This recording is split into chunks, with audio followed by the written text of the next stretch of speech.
Types of opinion given by secretarial auditor. So there are four kinds of opinion which can be given by secretarial auditor after completing secretarial audit.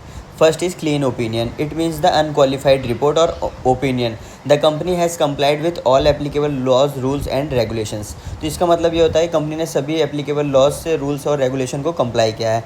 Second is qualified opinion. इसका मतलब यह होता है company ने all दो law को comply किया है बट कुछ पार्ट ऑफ लॉ को कंप्लाई नहीं कर पाई है. जैसे कि उसको कोई फॉर्म फाइल करना था तो उसने उस फॉर्म को फाइल किया लेकिन थोड़ा डिले फाइल किया. माइनर प्रोसीजरल लैप्सेस आप बोल सकते हो. थर्ड है adverse opinion. It means there are significant और systematic non compliances which suggest the company has failed to comply with the key legal provisions. तो इसमें कंपनी ने क्या किया, बहुत सारे नॉन कंप्लाइंसेस किए हैं. तो उस केस में सेक्रेटरियल ऑडिटर क्या करता है, एडवर्स ओपिनियन देता है. इसके कुछ एग्जांपल्स हैं: major violations of the companies act, non compliance with SEBI regulations. And last है डिस्क्लेमर ऑफ ओपिनियन. इस केस में ये होता है कि जो ऑडिटी होता है, मतलब जिसका ऑडिट सेक्रेटरियल ऑडिटर कर रहा होता है, उसने इन्फॉर्मेशन को अच्छे से प्रोवाइड नहीं किया.